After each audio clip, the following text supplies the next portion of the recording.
Comme sama gars, j'espère que vous allez bien. Démb ca King Fahd Palace patronat bi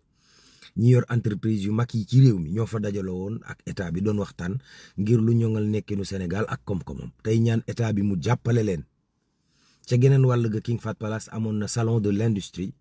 ngir ñu taamoo li ñuy defaree fii ci Sénégal SPICE ko organisé woon SIPE nit mooy salon bi nga xam ne moom mooy def wàllu xereñte ak du numérique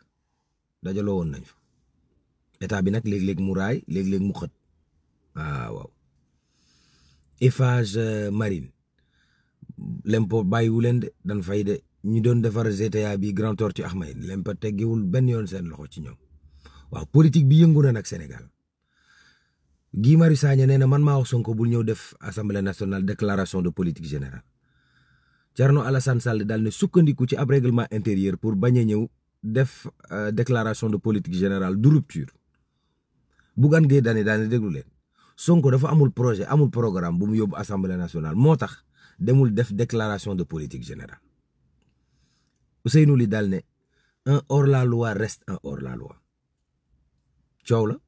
la kay coow la du ne cobboy waaw Mimi Touré daal ne d'accord na pour ñu wëri Macky Sall fu mu mënti nekk président Macky Sall moom nañ ko indi ci réew mi jugé ko ndax li ñuy def yeneen président yi moom war nañ ko def waaw ñaari xale yu góor waxambaane ñoo mandite ga tax ñu tëj seen yaay cib néeg bëgg koo taal musiba naaru laay tribunal lañ leen doon atte démb waaw 27 juin mooy bis bi Cheikh Seydil Hadji Malick génne woon àdduna bu nu ko fàtte ci ñaan ñu yendoog jàmm juma mubarak